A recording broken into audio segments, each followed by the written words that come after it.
Boas-vindas ao Arte Como Ciência, um projeto internacional que conta com tradução solidária para os idiomas inglês e espanhol. Welcome to Art as Science Project. To access English translation, click on the proper link below the video or ask through the chat box. Bienvenidas y bienvenidos al projeto Arte Como Ciência. Para la traducción al español, clica en el enlace apropiado abajo del video o pregúntanos en el chat.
Boas-vindas ao projeto Arte Como Ciência. Welcome to Art as Science Project. Bienvenidas y bienvenidos al projeto Arte Como Ciência. To access English translation, click on the proper link below the video or ask through the chat box. Para la traducción al español, clica en el enlace apropiado abajo del video o pregúntanos en el chat.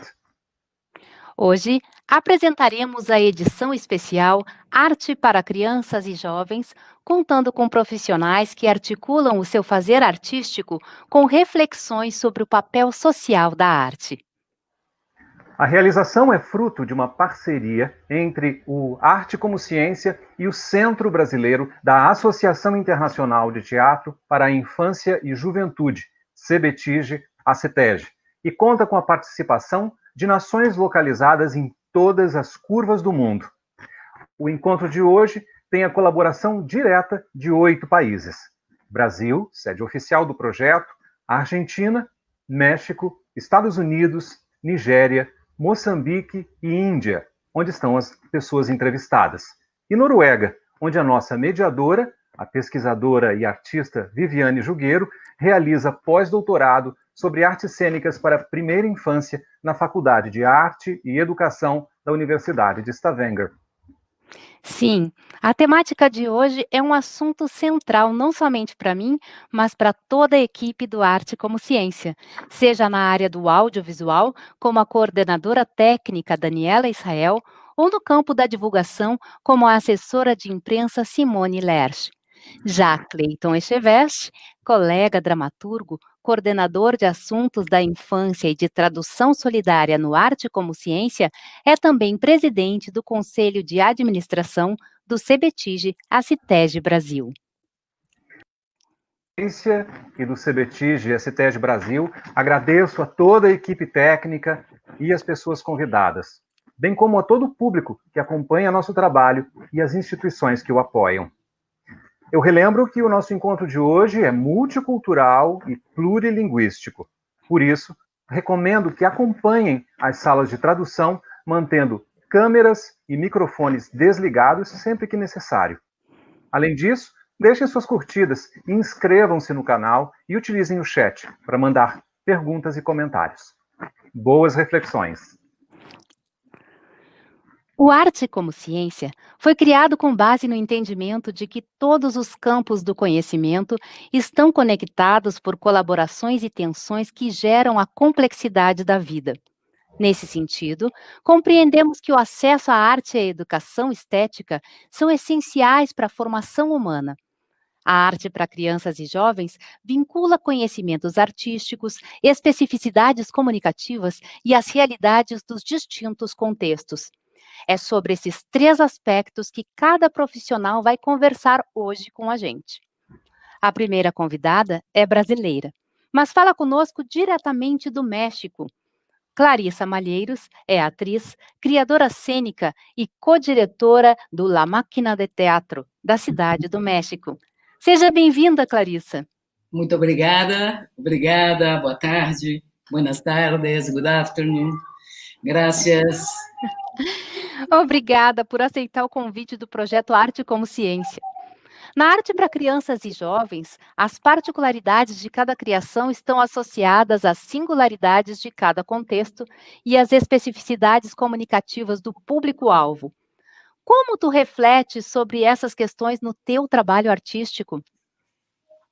Olha, desde o México, onde eu moro e onde eu trabalho, sendo brasileira de nascimento, porto-alegrense e latino-americana de bandeira e de convicção, eu vou pedir permisso para falar em plural, porque toda a minha atividade no que diz respeito ao teatro para crianças é feita em colaboração direta com a Máquina de Teatro, uma companhia que eu comparto a direção artística com a Juliana Faessler, grande colaboradora de muitos e muitos anos.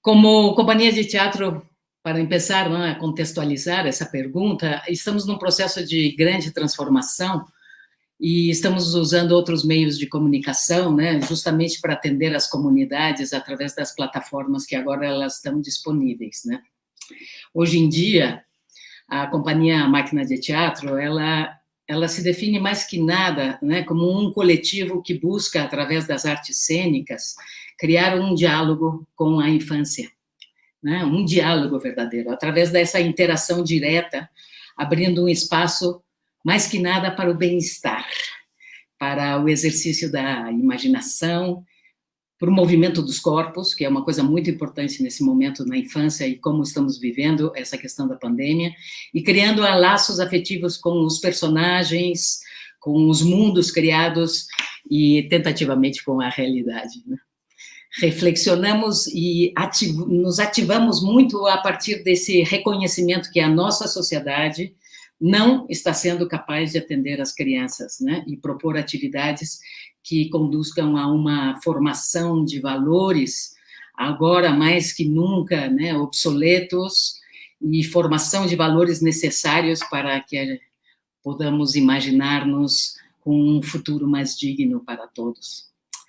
E nesse momento, com a pandemia, estamos com as mãos bastante atadas, com um nível de vulnerabilidade social que a infância no México está exposta. E nos perguntamos diariamente, como companhia, como criadoras, como manter esse diálogo com as comunidades com quem trabalhamos. Agora eu explico para vocês como vai um pouco essa relação com a cultura mexicana e todo o leque de atenção que buscamos ter a partir das artes cênicas, Porque nessas comunidades que trabalhamos, muitas vezes, elas não têm, nesse momento, conexão com a internet ou são muito precárias. E não só as comunidades rurais, onde trabalhamos com teatro, mas também as comunidades urbanas. O nosso trabalho com as crianças, basicamente, ele tem 4 eixos, só para, antes de entrar na questão do México. O teatro, quer dizer, a criação de peças que são apresentadas em teatros, em praças, em escolas, em mercados, em pátios de igreja, onde se deixe.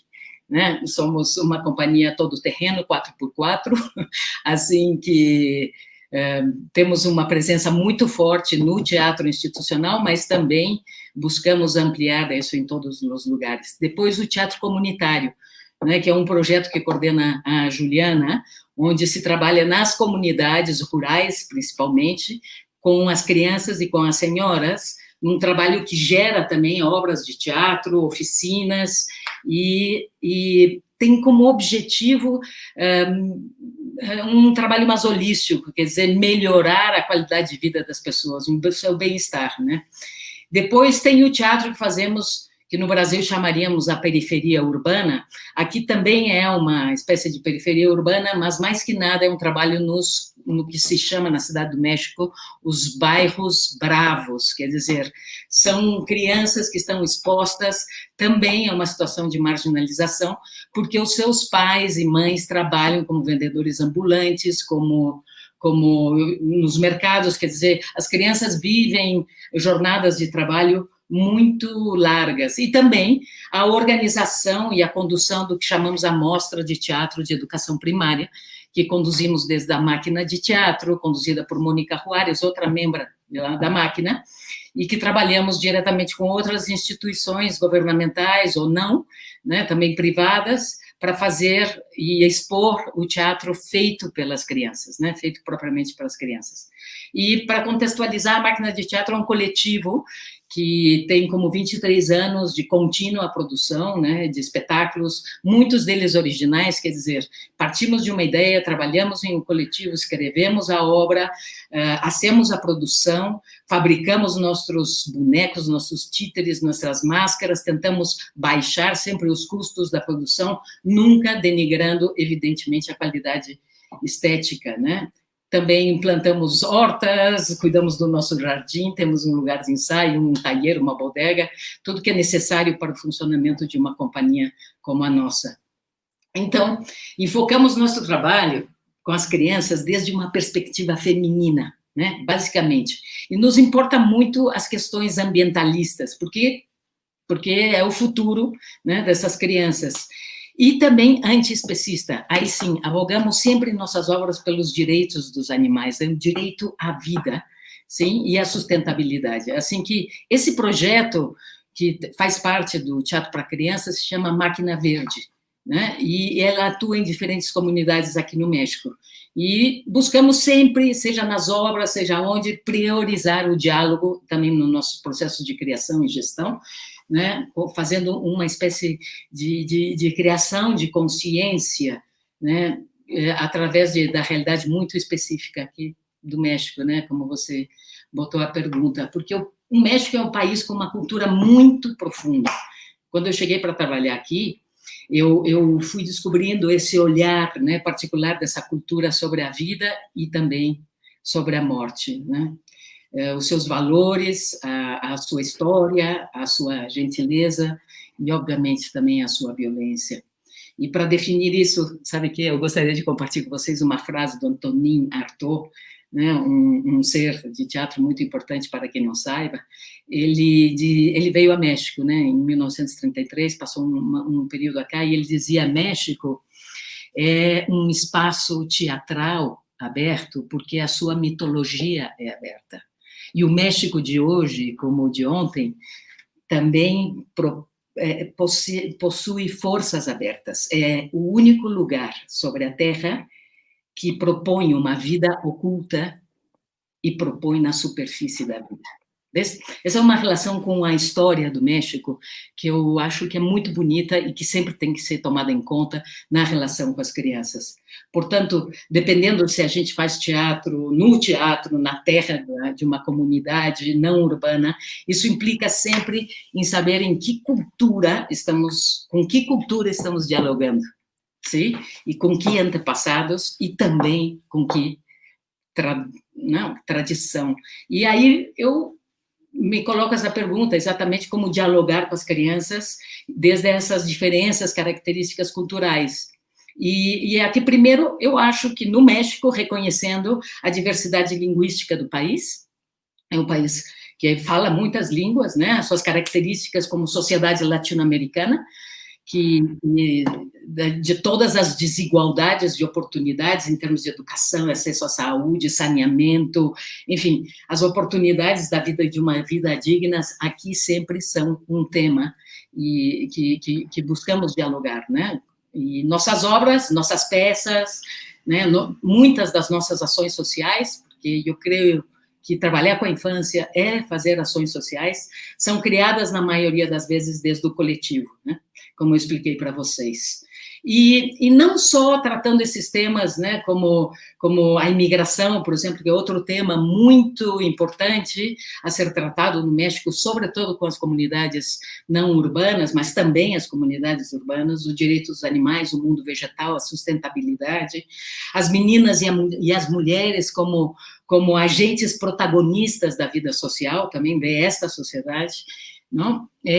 Também tratamos temas formativos da identidade da infância, que quer dizer a solidão, a morte, a violência, a amizade, todos esses temas buscamos colocar como temáticas relacionadas, e também trabalhamos coisas divertidas como a exploração da ciência, explorações espaciais, a cozinha mexicana, né, as lendas e, obviamente, a sabedoria popular, que é muito vasta aqui, né? Assim que cada obra ou cada ação social que a gente faz, ela está marcada pela mexicanidade, né, e pela sua maneira própria de se colocar no mundo, certo? Então, eu gostaria também, para não me estender, porque o tempo aqui é limitado, né, que falar um pouco da experiência estética, tá? Que proporciona o nosso trabalho, que é uma das formas mais efetivas, eu creio, para criar um diálogo, uma experiência. Buscamos sempre manter um nível de produção excelente, impecável, para que essa experiência de aproximação com as artes vivas, que às vezes é a primeira vez que as crianças estão vendo o teatro, né, ou fazendo teatro, se estabeleça desde o prazer, desde o assombro, sim, e desde a surpresa. A gente trata a beleza como essa experiência estética que nos aproxima como seres humanos. Isso é uma coisa muito importante para nós. Assim que cada criação, tratamos de encontrar uma estética única, uma experiência artística que integre a cena e os espectadores e que nos leve a uma experiência afetiva com a realidade, né? Experimentar essa emoção, que no caso das artes vivas se dá a partir das relações humanas, do movimento, do corpo, do espaço, das cores, da música e da ficção. Aqui essa ficção sempre em relação, né? E, para terminar, obviamente, eu digo que a gente toma, desde a companhia, a arte como um caminho de conhecimento, sabe? Um diálogo muito intenso com essas outras realidades da infância, essa relação delicada entre as crianças cheias de imaginação e um mundo a ser criado, né? Não só por elas, mas também por nós, que nos orientamos sempre pelo brilho do seu olhar. Era isso, muito obrigada. Clarissa, que coisa linda te ouvir. Eu tenho certeza que todo mundo que está te ouvindo está borbulhando ideias, assim, eu fico louca para te perguntar detalhes de cada pedacinho das narrativas que tu trazes, da experiência que tu traz, mas hoje realmente a nossa ideia é fazer esse turbilhão, né, passar, eu com certeza acredito que seja a primeira vez, né, a gente conta contigo como uma parceira do Arte Como Ciência, né, e com certeza vamos pensar muito em todas essas ideias e vamos continuar trocando experiências, vivências e conhecimentos sobre arte para a infância. Muito obrigada. Obrigada.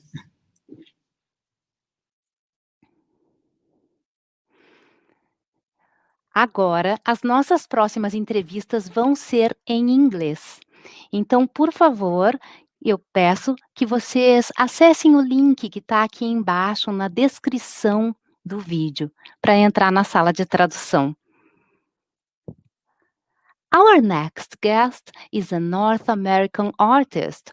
Idris Goodwin is a breakbeat poet, playwright, and director of the Colorado Springs Fine Arts Center at Colorado College. Welcome, Idris. Thank you for joining us. Thank you for having me. It's great to be here with everyone. How are you? Fine, fine. I'm so glad that you're here. Yeah, no, it's wonderful to be here. Idris, at the end of 2020, I've had the opportunity to watch the Goodwin's project held by Madison Children's Theatre based on your plays. It was inspiring perceiving the way you addressed the theme of racism in different ways, if it was a performance for children or youth. Could you please speak about this connection between your aims, artistic choices, the context, and each public's communicative specificities? Yeah, absolutely. I would love to. So the Goodwin Project is what Madison Children's Theater renamed or Taylor named an initiative I started last summer called the Free Plays Anti-Racist Script. Open source scripts for an anti-racist tomorrow. And so I want to tell you a little bit about the genesis of that project and that initiative, because it was a really unique and very special and very different thing for me.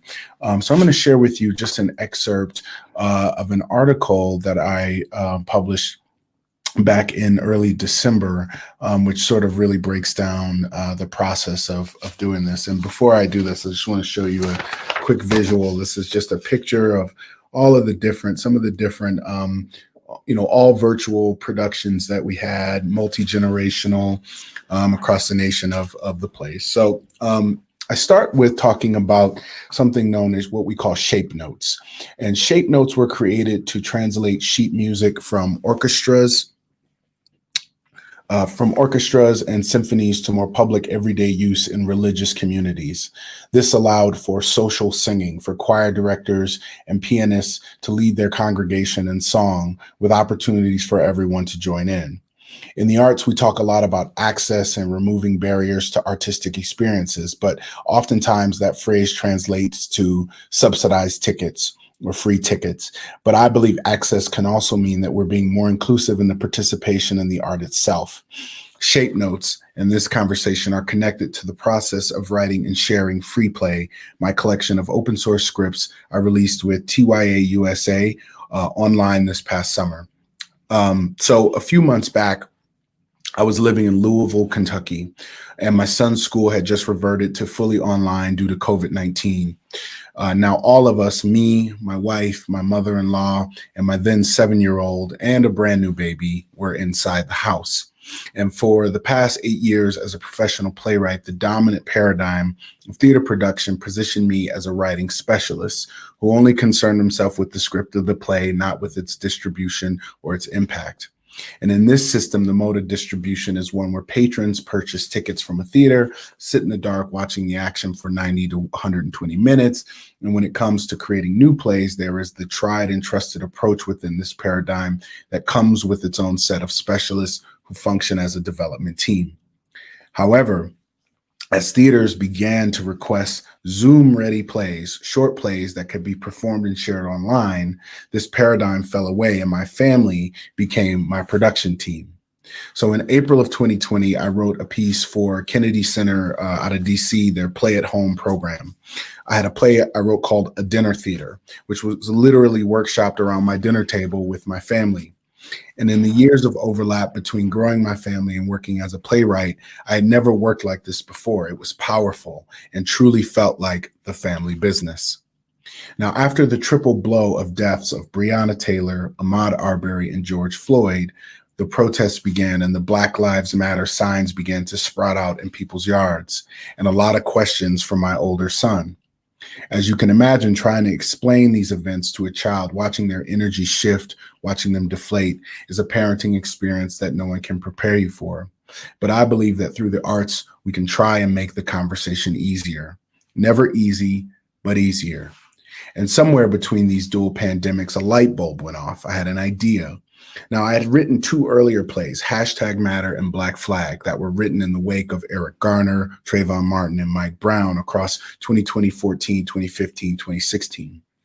And at the time, I was teaching disheartened students as a college professor, and I saw a need for drama that could spark dialogue and speak to what we were all experiencing. Flash forward in 2020, we had the same need. But everything was different. There were no theaters open, no performances happening. We weren't gathering. And yet I felt that people needed plays that were relevant, timely, and accessible. And they needed them now, not after a long, exhaustive new play development process and the often glacial process of theater production. So I contacted Jonathan Schmidt Chapman, the executive director of Theater for Young Audiences USA, and I said, I want to write some short plays for anyone who has Wi-Fi to be able to download. The rules would be simple. Anyone, student, teacher, child, adult, will have my full-throated blessing to do whatever they want with the plays, whether that be an educational performance, creating a new ensemble, gathering a family around a kitchen table, a bunch of people joined up in a park. And things were off and running and the free play was born. It is a series of 5 plays: The Water Gun Song, Act Free, Nothing Rhymes with Juneteenth, Hashtag Matter, and Black Flag, intended to spark conversation and serve as a catalyst for action. Each of these short works, written to be read across a multi-generational spectrum, offer different insights about disconnects in racial conversation and the Black experience in North America. You can learn more about the project and read the plays at tyausa.org/freeplay, where they are available anywhere. Now, for me personally, there were a few questions guiding the process of creating free play, and the central one was, how do I create something that is easy to download and that anyone can do in their living room? But that also helps people discuss these giant glaring issues that our nation is going through.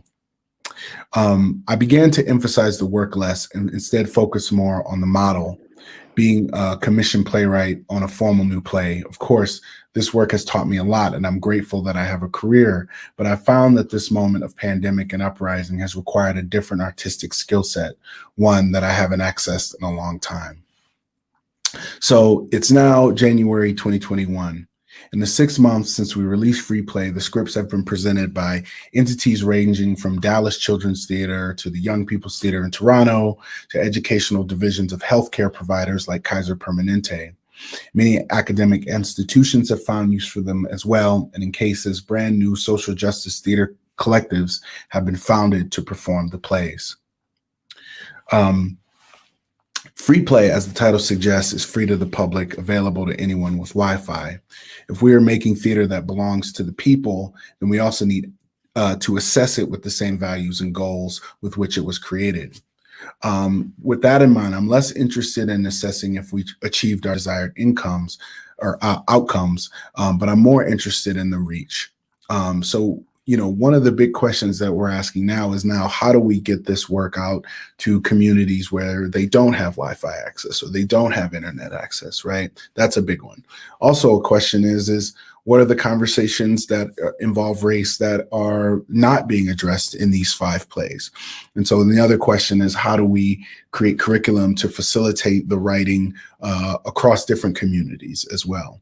And so these are the places that I'm at now. The first 7 months of this exercise have been incredibly rewarding. The Goodwin project, which was mentioned earlier, I was really honored by them naming it after me.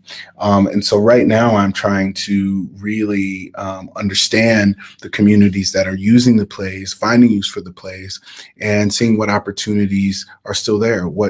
How can we build? How can we grow? And how do we get young people even more involved, not just in the presenting of these works and the conversation, but get them to, tell stories about the world as they're seeing it, about issues of race, as they're seeing it. So I'll read a little more and then I'll wrap up. One thing I've realized by releasing the free play is that this open source distribution model facilitates a fundamental redistribution of power and ownership that puts the work back in the hands of the people who gain the most from it. Free play is about creating theater as the people's playwright, creating work with the belief that drama and performance is something that everyone wants and deserves to do. Everyone has creative impulses. Everyone has the instinct to tell stories, share experiences, and respond to the world around them through art. And that's where free play comes in, to break down the traditional structure between playwright, community, audience, and theater with open source scripts that send a clear message. These plays belong to you. Whoa. Thank you, Idris. Your words have been very inspiring. I feel personally very identified, even because I also am a playwright. I also work with racism and with my family lots of time. Nice, yeah.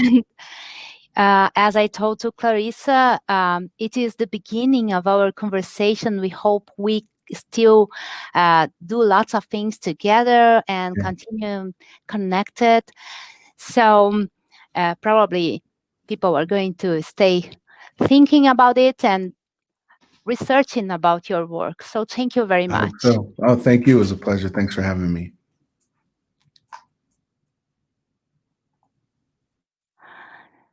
The actor, director, and storyteller who will talk to us speaks directly from India.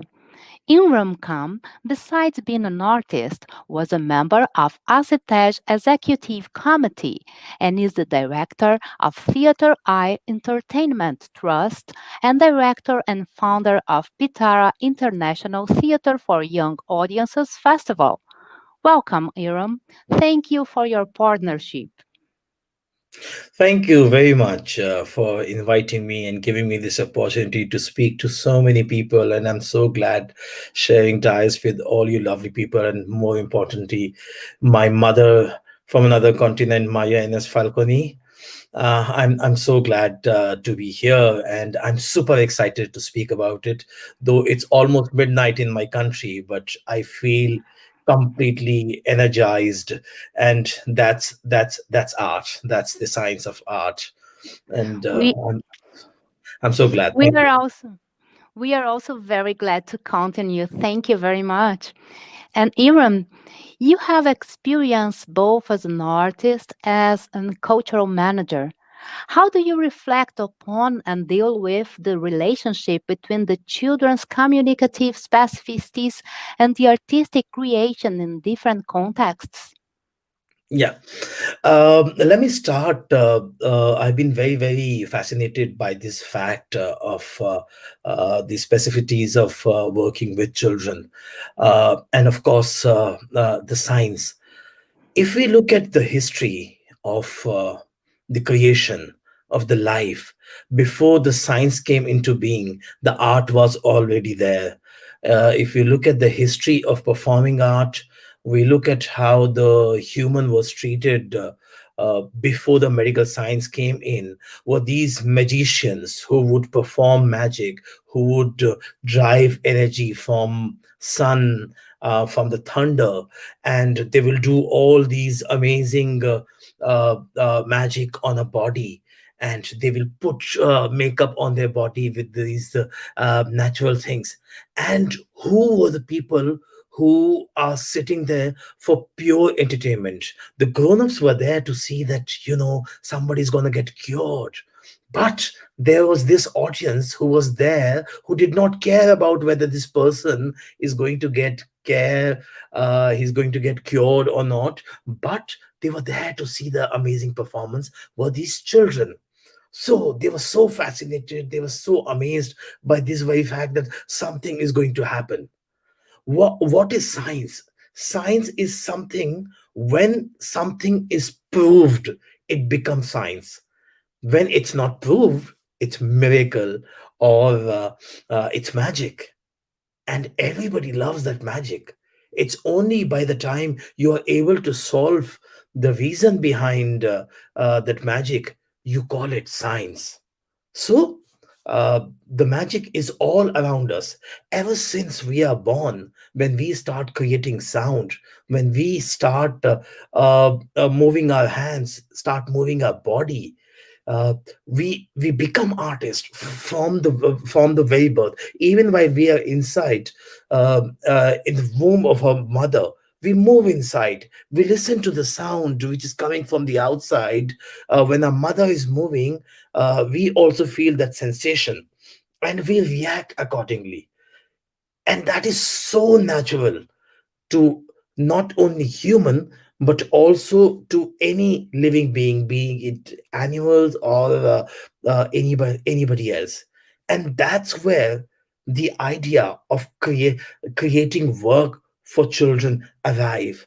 Here is this generation which is reacting so naturally, which is doing everything so naturally. It's only when we start growing up, when we start becoming grown ups, and we start learning things, that's when our focus kind of start shifting. We start questioning things, we start doubting. But when we are children, we never doubt. We are always free to experiment. We are always free to explore. Our horizons are big. And that's where I get my ideas to create work for children. I take it from as natural as possible, and that is the reason that most of the plays that I perform, that I create, are not scripted. They are devised. They are taken from uh, uh, what is around us. Let me give you an example. My first production that I created for toddlers, which was for children between the age of 2 and 5, I was able to create that production only when I became a father.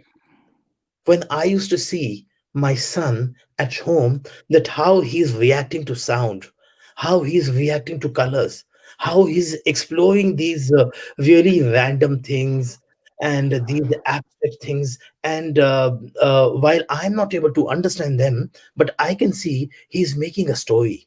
He's understanding those things. He is into his own world, and that gave me the idea of creating my first production for toddlers.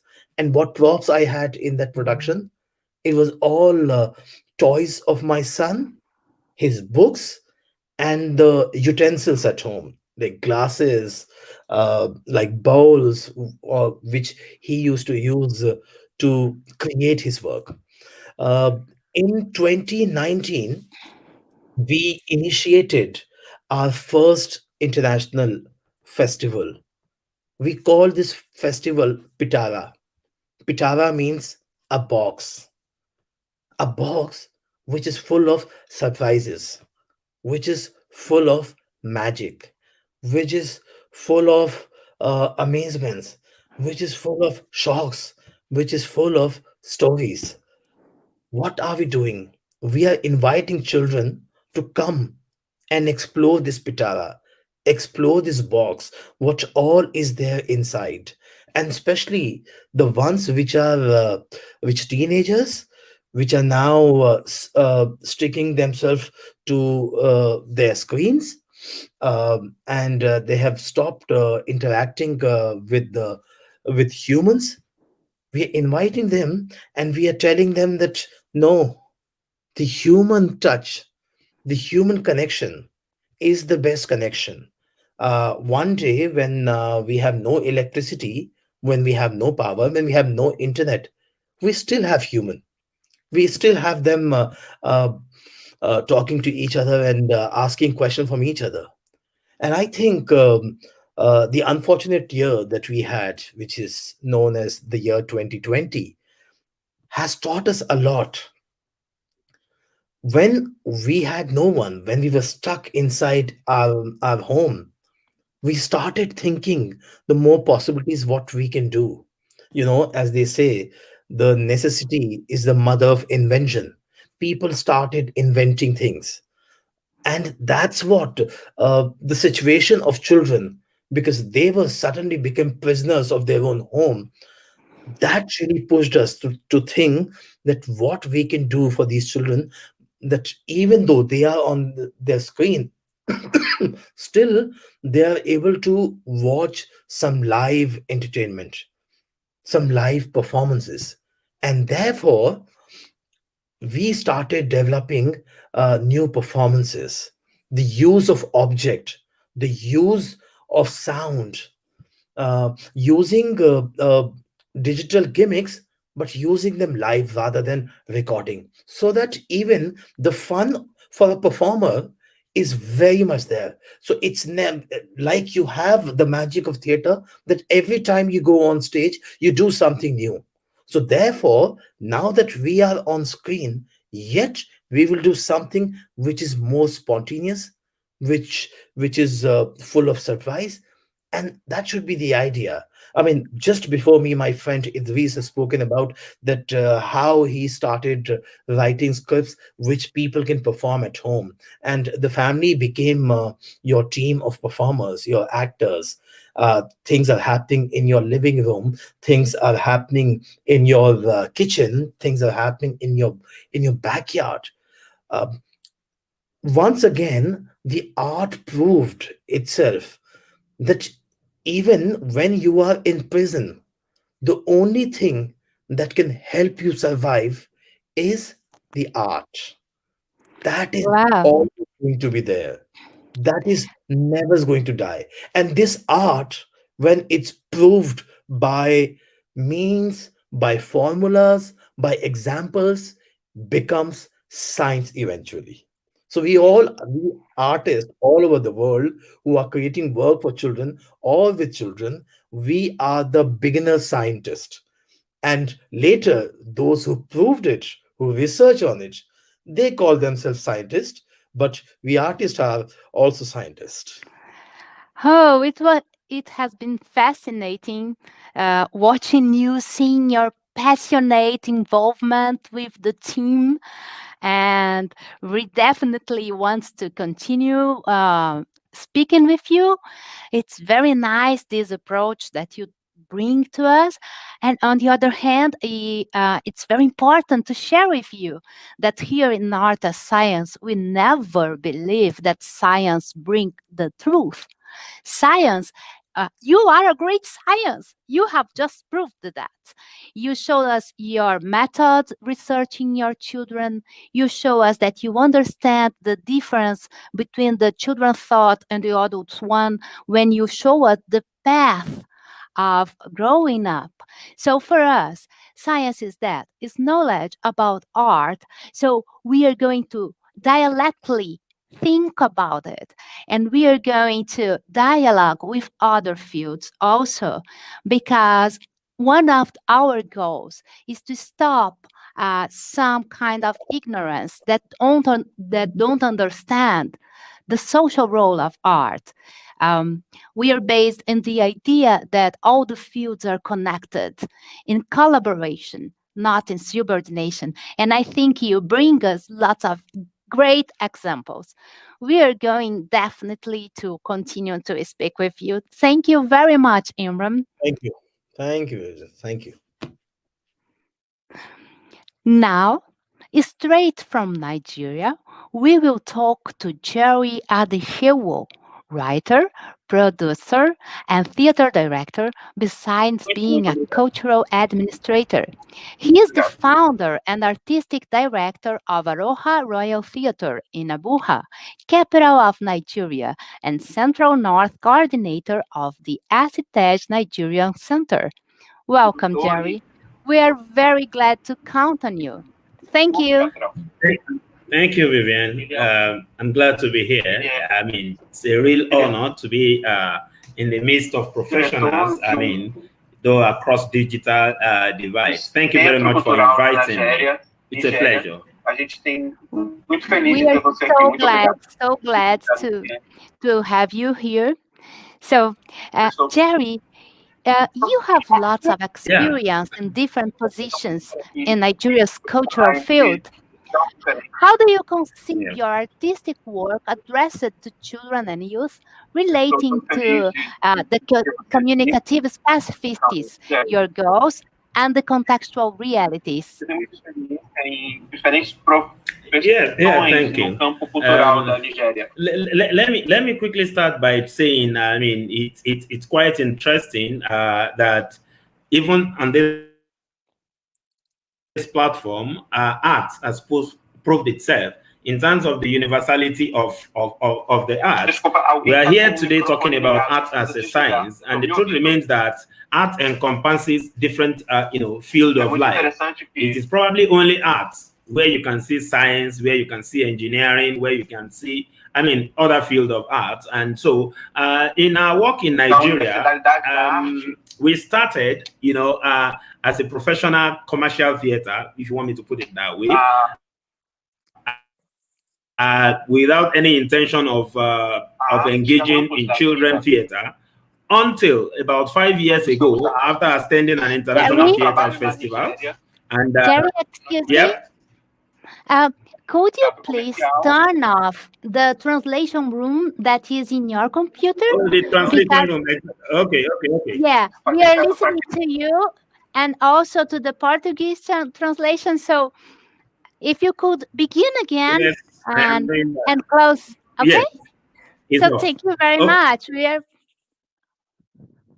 Please. All right. So I was saying that, I mean, art has proved itself as probably the only field that encompasses every other aspect of life or every other profession. We are talking today about art as a science, but we can also talk about art as engineering. We can talk about art as medicine, because of its, therapeutic, positives. Now, talking about what we do in Nigeria and my artistic work, when Aruja Royal Theatre started, we did not start with any intention of engaging in children theater, because the Nigerian theater space largely appears not to be ripe for that. Until about 5 years ago, when we started looking in the area of theater for children. And personally, even though I don't do the scripting of most of our projects, we are very specific about the kind of thing we want to put out there, because we know what we have in mind. I would agree with you that dialogue is a powerful tool in the hands of a writer or a theater producer, but there are some specific things that need to be put into consideration, especially coming from a multicultural background like Nigeria. I will just quickly talk about two projects we have had that has to do with young people. One of them is Nafisa.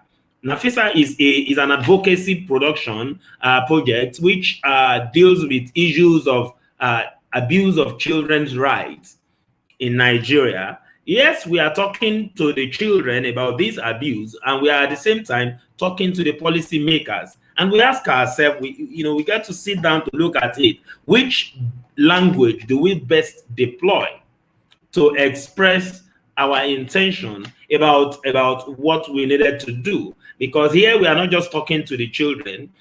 So we needed to deploy language that will such language as will communicate what we need to put across. And so Nafisa was written by a friend in the UK, and we co-wrote it. Now, the need to co-wrote Nafisa came because of the choice of language or dialogue, as the case may be, because this was coming from a Nigerian who is based in the UK all our life, and so the choice of language does not reflect the reality of the Nigerian space. So I had to seek our opinion and say, okay, fine, this will be our first major production as it has to do with theater for young audience. Do I have your permission as a co-writer to rework this? And she gave me her consent, and I had to sit down with my team and I begin to rewrite in the manner we would want the play to appear, such that it will appeal to the policy makers who need to take certain actions to stop the child rights abuses, especially issues of early marriage in Nigeria or Africa, if you like. And then we had another project which is very close to that, and this was talking about it's called Karina's Cross, which actually is also targeted again at some of the abuses that young people are subjected to. While some of this at some point appears a little bit didactic in nature, I of recent, especially with the lockdown, I begin to evolve a different experience, because even though I've been close to my children, like Imran just alluded to here, the opportunity to stay for a very long time locked down at home with children begins to play in my head. And so during the lockdown, we were looking at, okay, what else do we do to be able to engage our audience, especially the younger audience, the youths and the children, And so we started what we call story time with anti-shine, where we use some African and Nigerian folk tales, to teach the children. And this is not just, them sitting behind their screen and listening, but it is participatory in nature. Because like I mentioned, with the opportunity to bond a little more or longer with my children during the lockdown, I discovered that there are a lot of things we can do better. And so we put that into what we do in terms of communicating our ideas, in terms of engaging with the children, in terms of getting them to participate and also express, themselves. But most importantly, it's important that we, talk about this here. I am presently creating a production that is titled Play. Play as in P-L-A-Y. It's titled Play. And it's going to be likely an object theater, because talking about specific dialogical specificities, I am beginning to look away. You see, there is more in little. When you deal with children, yes, they are chitty-chatty, they want to talk a lot, but their span, they have a very short span, especially when it comes to theater. So we are beginning to look, as young as we are in the field of theater for young audience, we are beginning to look at, okay, there are information, there are things we want to communicate, but we need a better way to communicate them. So as a theater maker, what we are doing is that let's not, we want to learn to trim our dialogues, to trim our choice of languages in how we communicate to something that is more actionable, that is more simple, and not too rigidly didactic in nature. Yes, it should be able to teach something, but not rigidly didactic, because these young people, they have a different approach. I mean, that's like the kind of method we are working and looking at the moment. And I also think that the dialogue should be born out of how children behave. That is where research comes into being. How children behave. And, if you can capture the essence of how children behave, when the production is ready, they are able to hone it. So the play I am making is largely, characterized by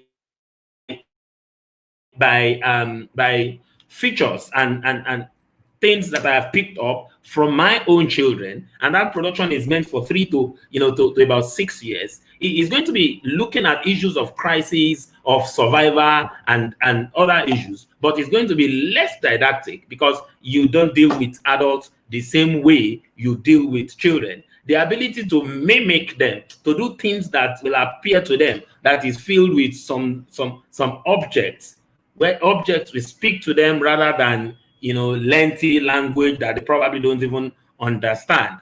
And in doing this, I mean, you need to be able to how will I put it? We need to be able to partition, the level of children that we are talking about. I just mentioned about 3 to 6 years. Some are older than that. And then when you talk about teenagers, for instance, you are talking about theater of assumptions and perception, because they are more advanced and they have some level of understanding. It is different from the theater of questions, which is to the young audience, where they are inquisitive and they need to ask a lot of questions. They don't need you to say a lot in terms of speaking, in terms of dialogue, but using objects, using actions, they need to be able to ask questions and probably to also be able to answer those questions. So I strongly believe that it's important, when we do this as a science. Art is a science, and science itself is as good as art. So we need to see when younger children ask questions, and that's why the dialogue should be written in ways that questions are being asked, and more importantly, how it is answered.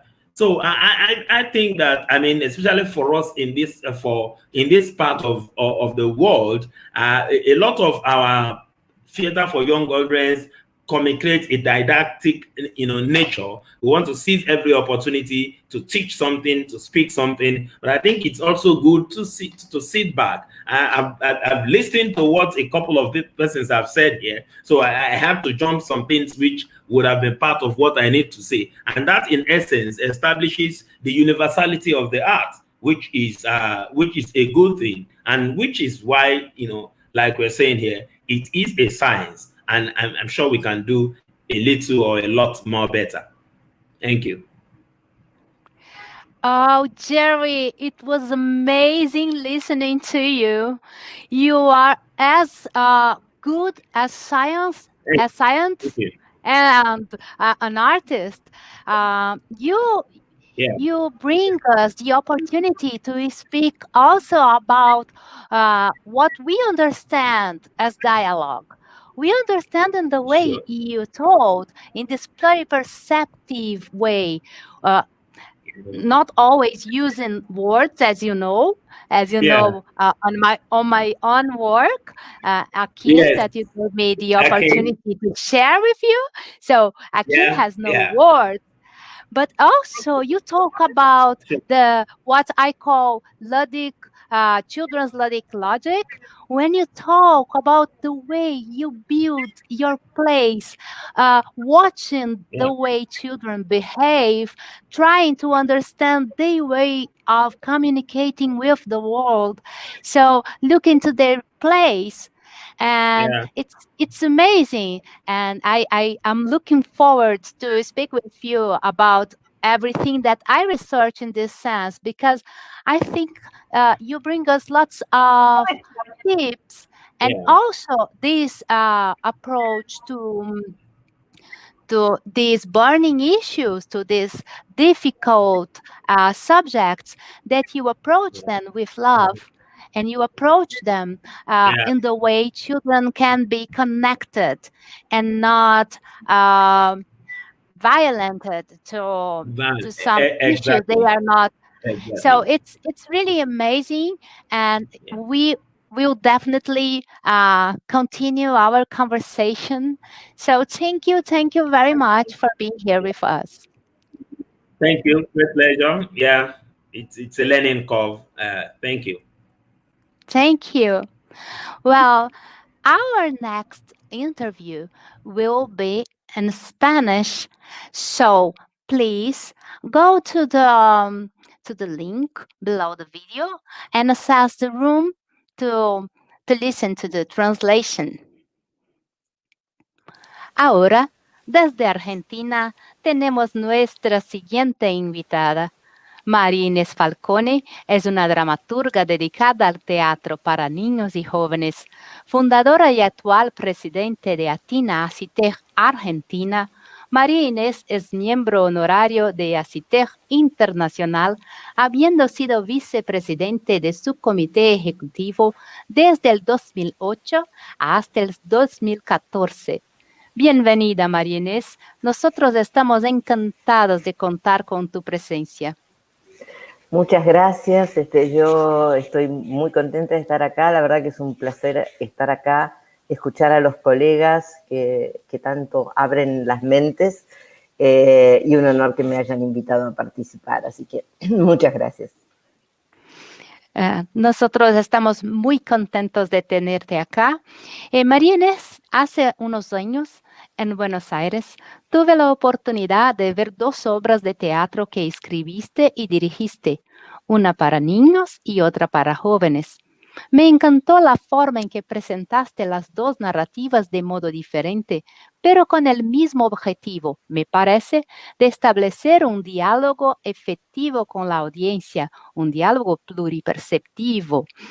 ¿Cómo encuentras esas diferencias y similitudes en tu contexto creativo? ¿Cómo piensas la relevancia de políticas culturales para el sector? Bueno, yo lo primero que quisiera señalar es que todo lo que yo pueda decir hoy está en duda, ¿no? Haber atravesado realmente un año de pandemia y no saber mucho cuánto nos queda por delante, para mí ha puesto en juego todas las bases de lo que nosotros creíamos tan sólidos, ¿no? Después de creer que habíamos aprendido sobre nuestro propio trabajo, resulta que todo se movió y todo es distinto, y sinceramente no sé cómo y en qué bases vamos a salir de esta situación. Yo pensaba mucho en los chicos, ¿no? Que en Argentina por lo menos estuvieron un año encerrados en sus casas, donde el único contacto personal fue con sus padres, donde el contacto con sus amigos era virtual, donde toda la realidad les cambió. O sea, no sé, sinceramente no sé cómo vamos a dialogar con ellos de acá en más.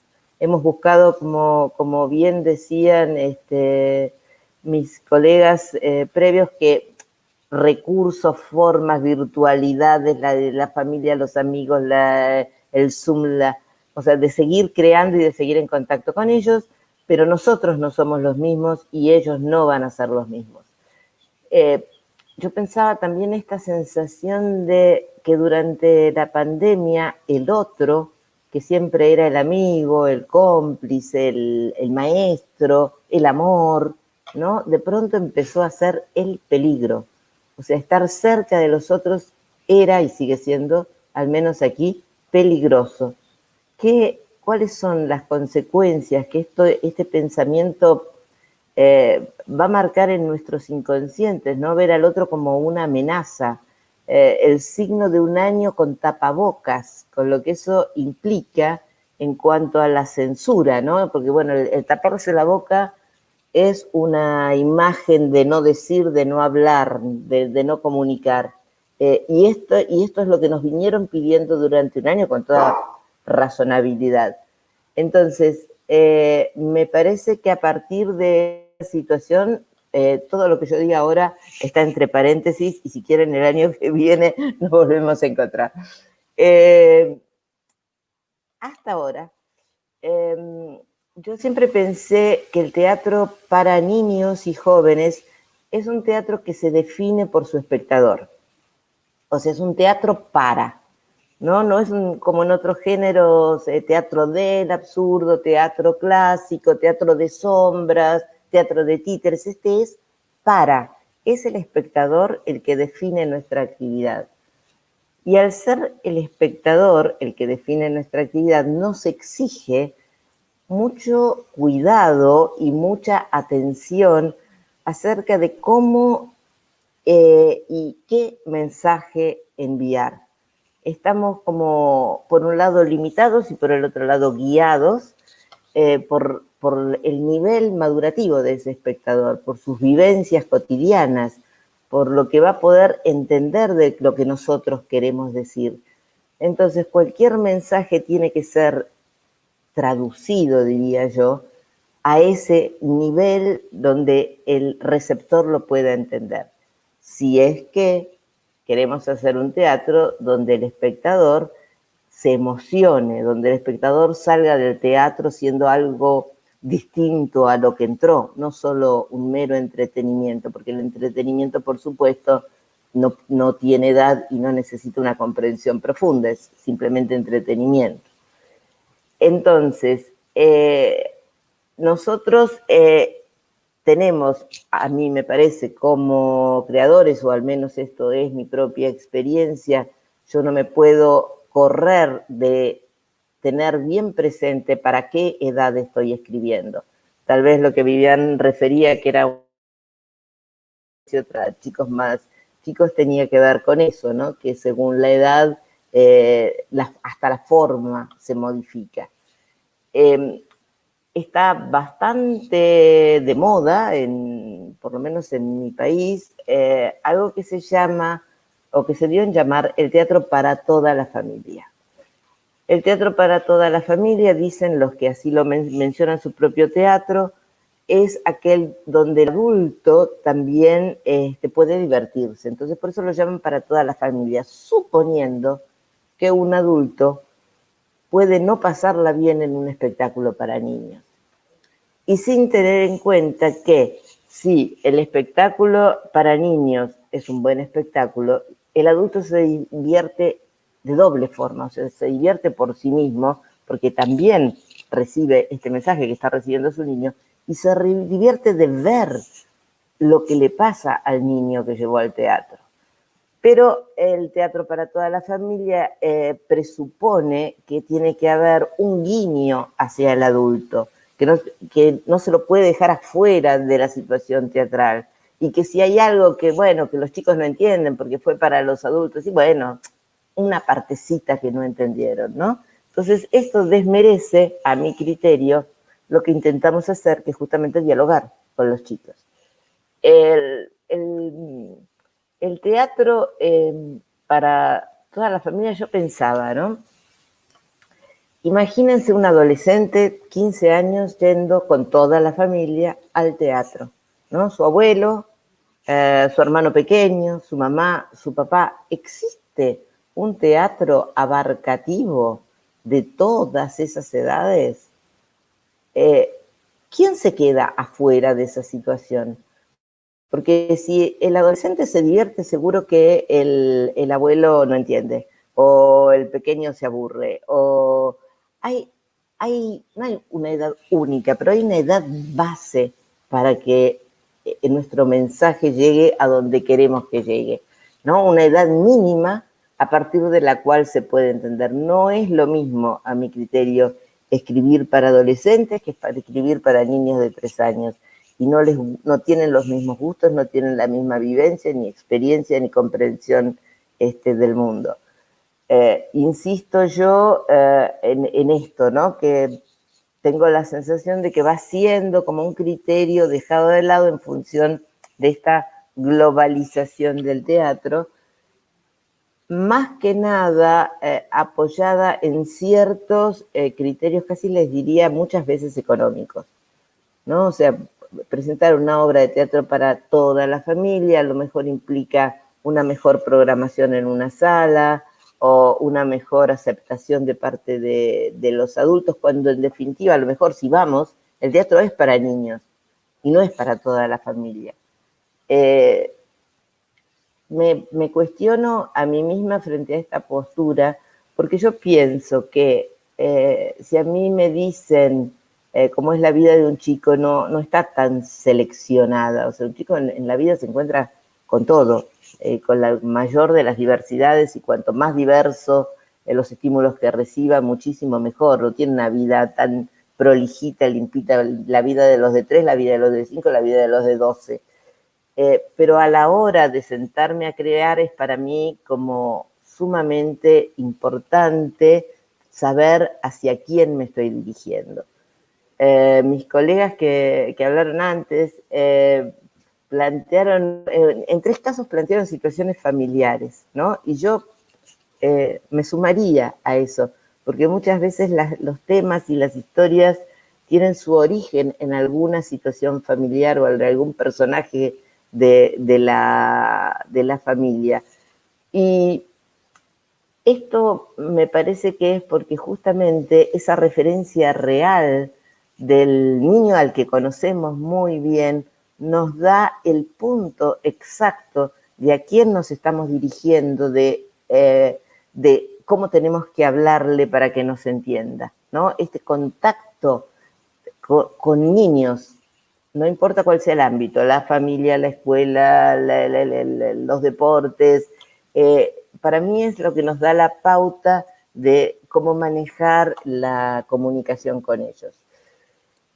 Se suma a esto un criterio bastante difundido, que es el de la utilidad del teatro. Por supuesto, cuando hablo de lo que veo básicamente en mi país, ¿no? Pero sé que es posible que esto se extienda a otros países. Hay mucho criterio que dice que el teatro tiene que ser útil, que el teatro tiene que enseñar, que el niño va al teatro a aprender, e impide que la verdadera comunicación se produzca entre un creador adulto y un niño espectador, que en realidad ninguno de los dos está pretendiendo absolutamente nada más que comunicarse. Y ya te veo ahí, y aquí dejo María Inés, qué rica fala, muy importante. Nos traes tantas cosas como la duda.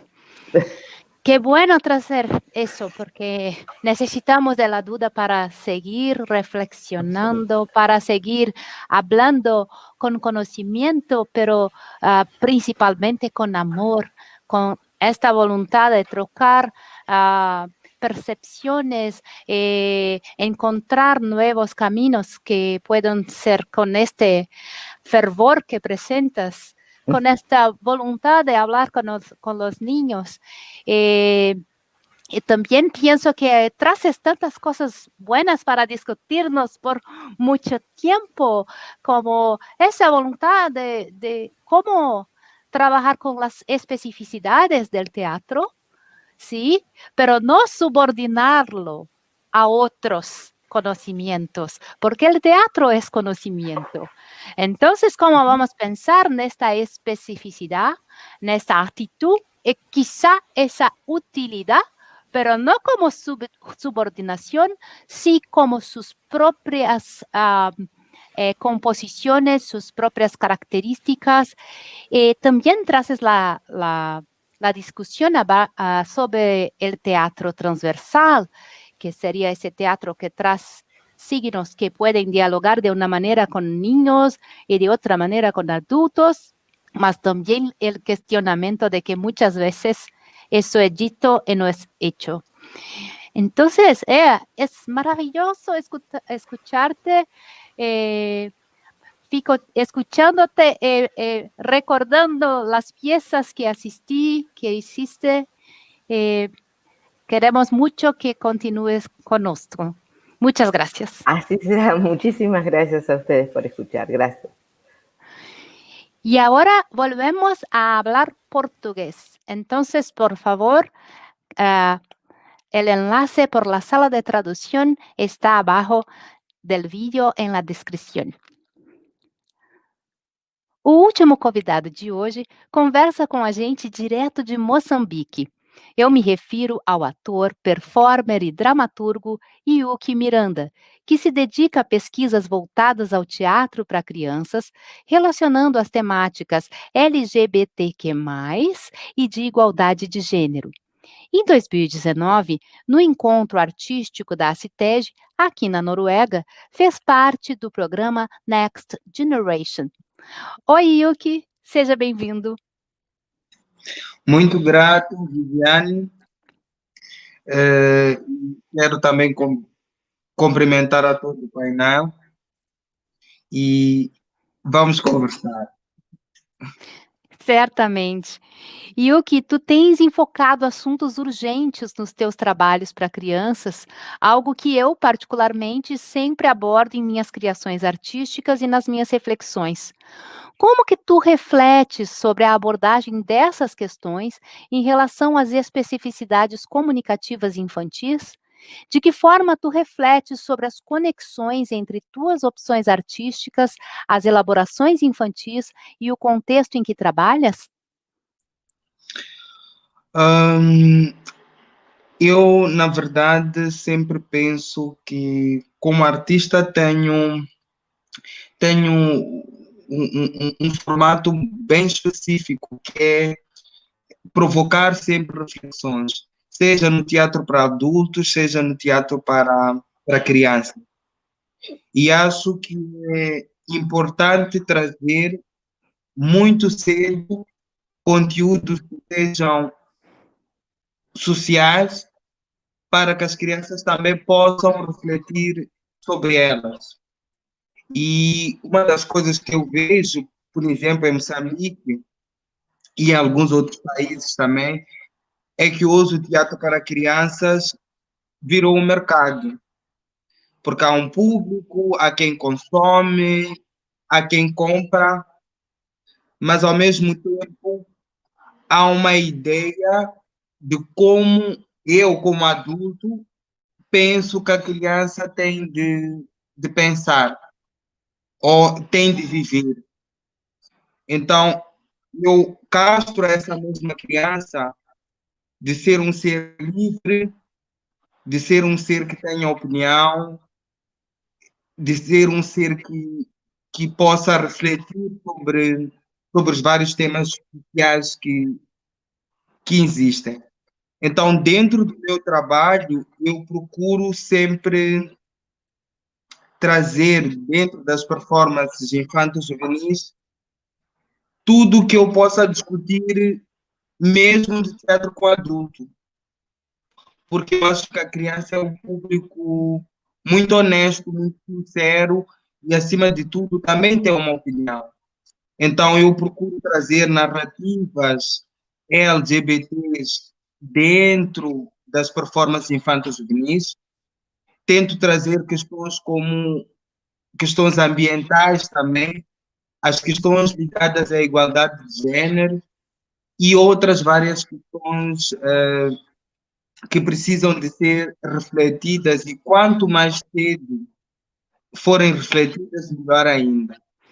Então, penso sempre que é importante, como fazedores de teatro ou de performance infanto-juvenil, ou como dramaturgo e gente que trabalha para a produção artística infanto-juvenil, também trazermos abordagens que possam empoderar estas crianças de temas tão pertinentes e temas que estão na nossa sociedade. Vou dar um exemplo que tivemos, por exemplo, na Noruega. Participamos de uma mesa redonda e discutíamos narrativas LGBTs para crianças e jovens. E fomos tendo várias opiniões em relação aos conteúdos e como poderíamos trazer esta discussão. E muitas vezes é preciso primeiro compreender que há uma especificidade a nível de públicos e como também abordar estes temas para cada público. Eu vejo, por exemplo, em algumas performances, que mesmo a questão da escolha do figurino é muito rosa para a menina e o azul para o menino. Então, nós podemos também desconstruir isso e, dentro dessa performance, que pode ser para crianças nas primeiras idades, trazer de forma transversal estas questões de gênero, estas questões LGBTs, estas questões de também de podermos advogar outros direitos e os direitos humanos acima de tudo. Então, precisamos de compreender muitas vezes como estamos a criar, como estamos a pensar e também que informação estamos dando a esta nova geração que virá, como é que ela irá pensar. E há vários outros exemplos que eu poderia trazer aqui. Por exemplo, há um trabalho que eu faço muito com os textos folclóricos que tem uma conotação muito machista, muito a mulher é que é uma figura amada, a história, a menina é que é mais fraca, a menina é sempre a figura que nem tem assim uma curva dramática. Então, dentro desses textos, que muitas vezes tem outros autores e outros escritores que até escrevem para a infância e para a juventude, procurar adaptá-los de modo a que possamos refletir essas questões de gênero também.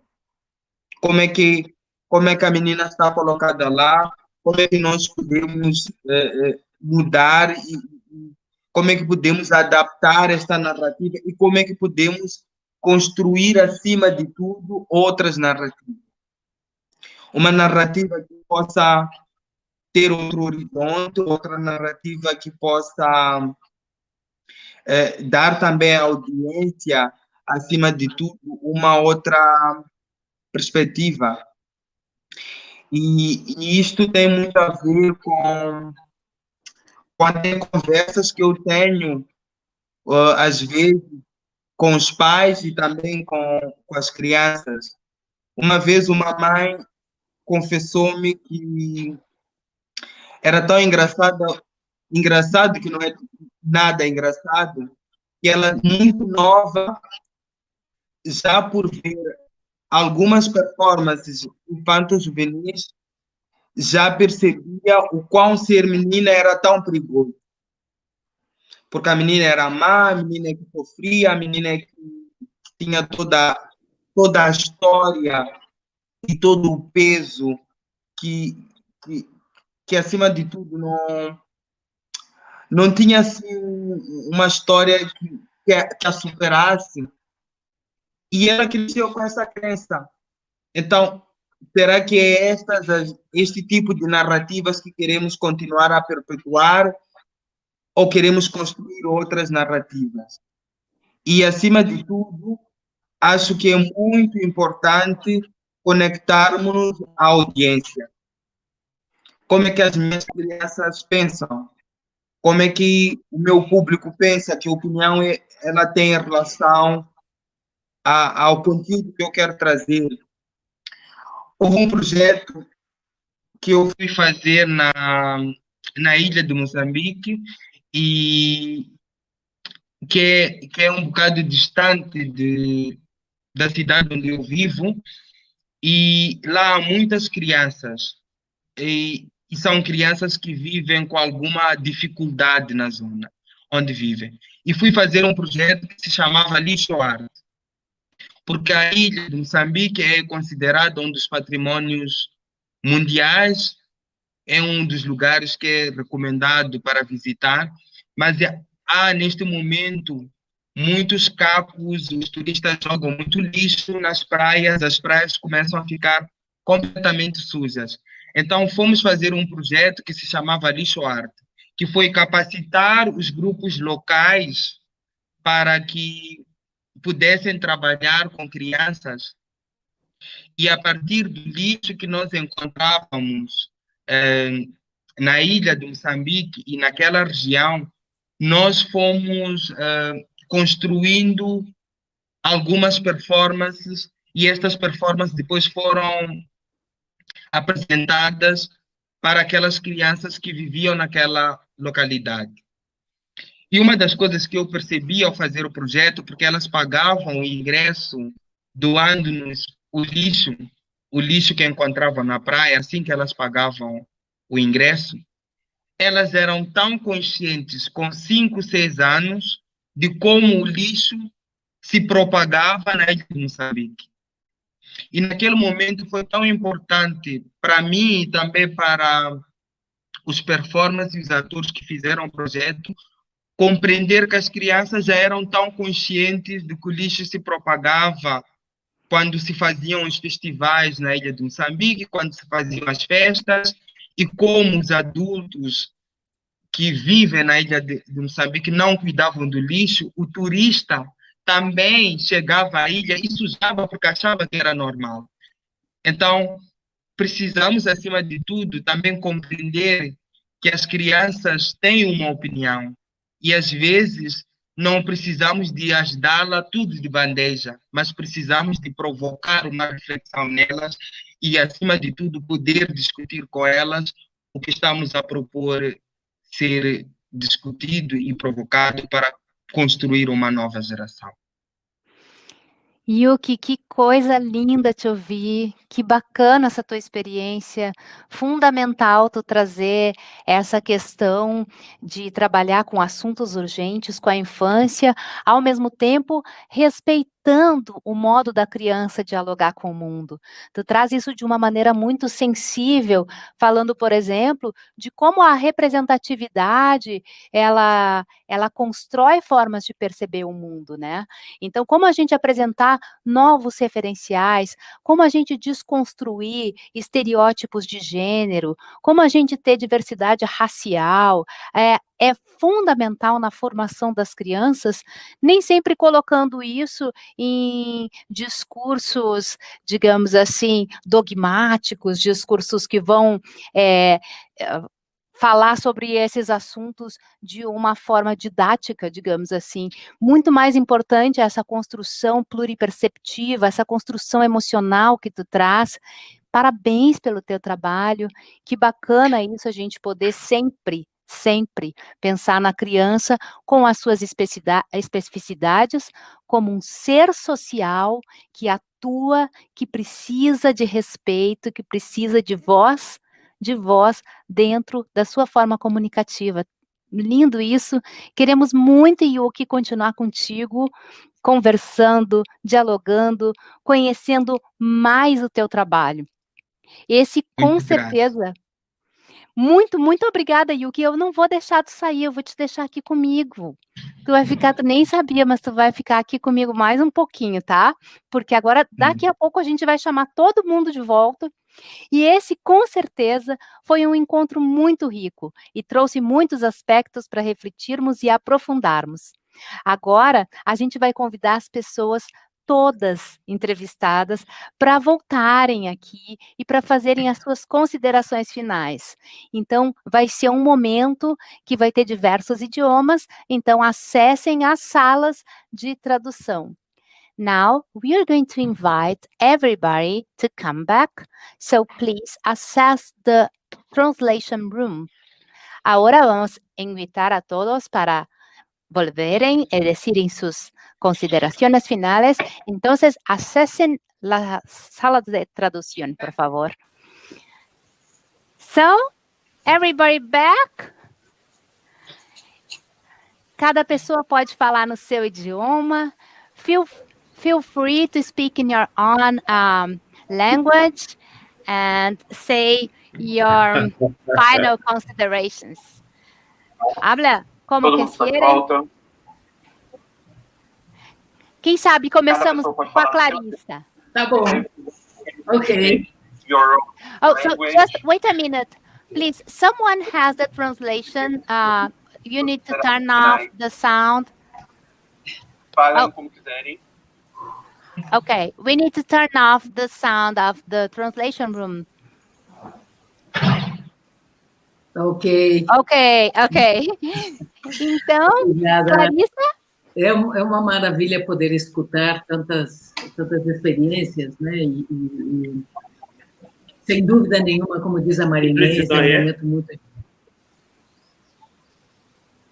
E, de toda maneira, eu celebro a força que nos habita como caminhante ao lado das crianças, né? Porque eu acho que dizer que somos fazedoras de teatro é mentira, né? Porque a gente faz com eles, com elas. E esses caminhantes e também celebra essas coincidências das práticas, dada a situação que estamos vivendo. Quer dizer, muitas vezes o teatro, agora para as crianças, está habitando em certos contextos, como no contexto urbano, as casas. E aí encontro coincidências com Imran, encontro coincidências, evidentemente, com Idris, não? Com que é fazer essas obras para que habitem, não? As famílias também, me parece que isso é uma grande inspiração. E também essa ideia da arte, né, como uma força vital, e estar todos dispostos a seguir dialogando com as crianças e escutar, porque eles não nos vão ajudar, eu acho, a inventar um novo mundo necessário. Muito obrigada, Clarissa. María Inés, ¿qué dices? Yo me quedé pensando mucho cómo uno no sabe todo, cómo no llega nunca al momento en que sabe cómo se hace esto. Y la tarea es de un aprendizaje constante y para mí de una necesidad de estar abierto a lo nuevo, ¿no? A lo distinto, a lo cambiante que tienen sobre todo y particularmente los niños y los jóvenes. Muchas gracias, María Inés. Muchas gracias. And now, Jerry? All right. Thank you once again. I mean, it's been a very, insightful moment hearing from different perspective, and I am elated about this, this opportunity. And probably the only thing I want to add to what has already been said is the fact that, personally as a theater producer, I am interested in theater production for children that ultimately make the children, to think. I mean, that makes children think out of the box or whatever, without necessarily dialogue. They enjoy themselves and are playful, and that actually reminded me, like we tried to say earlier on, where I first met María Inés. I think that was in Sweden at the Swede stage in 2014, which was actually the beginning of my interest in theater for young audience. I saw for some, like Marmalade, the production Marmalade, I saw then was one of those productions that really triggered my interest in children. So I like to see productions that ultimately make the children, think and learn whole at it without forcing it on them, which is where we're trying to depart from. And of course, also, Yuck, it's a great pleasure to meet you again, here again. And Imran, I'll be interested in following a little more of some of the works that you guys do, as a learning process, and getting to familiarize with other works. Thank you for this opportunity once again. It's great pleasure. Yeah. Thank you very much, Jerry. And Imran? Thank you, Vivian. Once again, thank you very much for such a wonderful and lovely time listening to all of you. It is so supportive, and it's so encouraging. And one more thing, it's been yet again proof that we must continue asking questions, because as long as they are questioned, we will continue seeking their answers. And this process of question, answer is what is going to help us and everybody improve. Last year, the life asked us a very big question, and we all are still seeking answer for that. And in this process, we are learning so much. Sometimes it's really bad, but sometimes it's really good. And that's what happens in life of a child. They are full of questions. So let's be children, and let's continue asking questions, so that we should continue looking for the answers. Thank you very much. Oh, so beautiful. I appreciate your sentence. It's so nice. Thank you very much, Imran. And Yuki?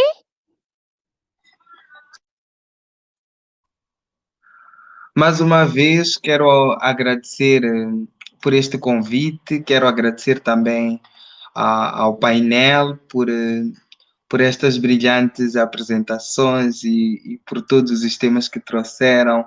Acho que é muito importante espaços como estes, onde podemos refletir, porque a reflexão dá clara evidência e sinto que todos nós trabalhamos para um público que tanto precisa. Então, o meu contributo neste momento seria talvez refletirmos muito sobre esta questão do acesso, porque acho que a pandemia tornou um bocado elitista, porque são todas as plataformas digitais. Então eu me pergunto o que é de uma criança que está na zona rural, que não tem acesso à internet, que não tem acesso a acompanhar um festival ou uma performance por um telemóvel ou por um computador ou até pela televisão. Então, acho que é importante pensarmos em outros formatos, como talvez programas de rádio que possam ajudar a chegar conteúdos de performances infanto-juvenis a todas as audiências, e também pensarmos muito neste acesso dentro de crianças também com necessidades especiais. Como é que nós fazemos? Acho que o nosso grande desafio neste momento é repensar muito como iremos fazer com que a nossa arte chegue a outros lugares e chega a todas as crianças, porque eu acho que toda criança merece e tem o direito de ter acesso à arte. Muito grato mais uma vez e quero agradecer por esta brilhante plataforma que foi criada. Muito obrigada, Yuck. Muito obrigada. Eu acho que tu termina com uma reflexão que é fundamental, que é a gente pensar como ampliar esse acesso e, ao mesmo tempo, a gente construir políticas culturais, a gente construir conhecimento para que a gente possa reivindicar junto a outros campos do saber esse espaço que a arte precisa. Porque nós, artistas, fazemos o nosso melhor para chegar em todos os lugares, né? Mas a gente precisa desse reconhecimento social para que a gente possa ter apoio, possa ter ferramenta e possa ter políticas culturais efetivas. Muito obrigada pelas tuas palavras. Eu acho que o Idris perdeu a conexão. I think Idris lost his connection. Pienso que Idris no está conectado. So, well, thank you very much, everybody. Muchas gracias. Muito obrigada. Seguimos, continuaremos. Thank you very much.